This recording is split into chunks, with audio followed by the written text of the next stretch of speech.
میں تو پہلے دن سے اس کی مخالفت کرتا آیا ہوں کیونکہ انڈس واٹر ٹریٹی کا آپ کو نقصان نہیں ہوا لیکن ہمیں بھرپور نقصان ہوا. پانی کو ہتھیار بنانا انسانیت کے خلاف ہے.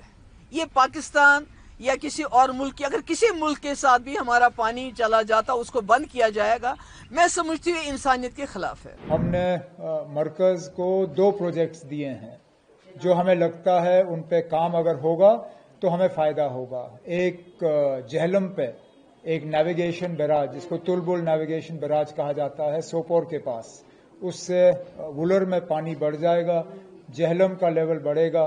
ایک تو بجلی کی پیداوار جو ہے وہ زیادہ ہوگی اور ہم جہلم پہ جو ہے نیویگیشن کے لیے استعمال کر سکیں گے. آج تک ہمارے پاور پروجیکٹ بنے جن کو 96-97 میں فاروق صاحب نے 8 ہمارے پاور پروجیکٹ NHPC کو دے دیے جس کی وجہ سے ہمیں بہت بڑا نقصان ہوا. میں تو پہلے دن سے اس کی مخالفت کرتا آیا ہوں کیونکہ انڈس واٹر ٹریٹی کا آپ کو نقصان نہیں ہوا لیکن ہمیں بھرپور نقصان ہوا.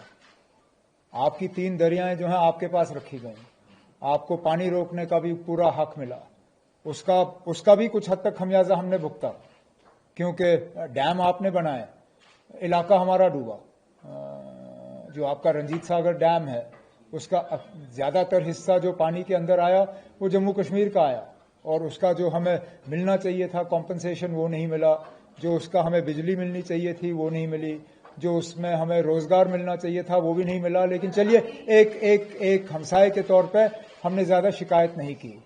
اب اچھی بات یہ ہے کہ اب انڈس واٹر ٹریٹی جو ہے اس کو سسپینڈ کیا گیا ہے.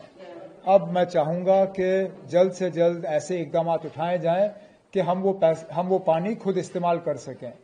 ہم نے مرکز کو 2 پروجیکٹس دیے ہیں جو ہمیں لگتا ہے ان پہ کام اگر ہوگا تو ہمیں فائدہ ہوگا. ایک جہلم پہ ایک نیویگیشن بیراج جس کو تلبل نیویگیشن بیراج کہا جاتا ہے سوپور کے پاس، اس سے وولر میں پانی بڑھ جائے گا، جہلم کا لیول بڑھے گا.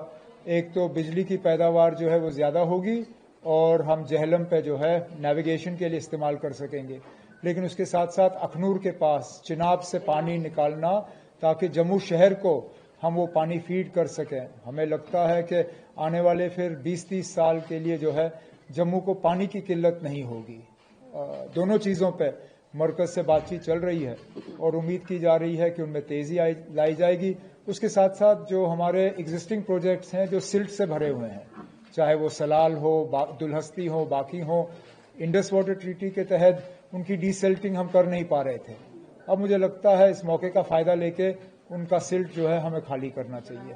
دیکھیے سب سے پہلی بات تو یہ ہے کہ پانی کو ہتھیار بنانا انسانیت کے خلاف ہے.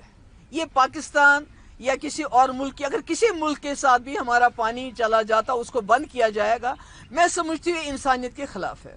اگر اس کے باوجود بھی عمر صاحب وہی لائن ٹو کرنا چاہتے ہیں جو BJP کی ہے کہ پاکستان کے لوگ کو ترسانا ہے پانی کے لیے، اور عمر صاحب کہتے ہیں میں اس کے خلاف ہوں گے.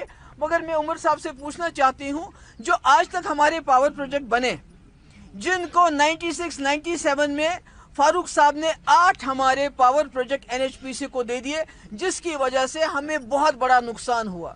کیا عمر صاحب یہ گارنٹی دیتے ہیں کہ جو ہمیں انڈس واٹر ٹریٹی کی وجہ سے جو ہمارے پاور پروجیکٹ بن کے فاروق صاحب نے NHPC کو مونگ پھلی کے دام دیے، کیا گورنمنٹ آف انڈیا اور عمر صاحب یہ جموں کشمیر کے لوگوں کو یقین دلانا چاہتے ہیں کہ وہ اس ٹریٹی کو انسانیت کے خلاف جا کے سسپینڈ کر کے جموں کشمیر کے لوگوں کو معاوضہ دیں گے؟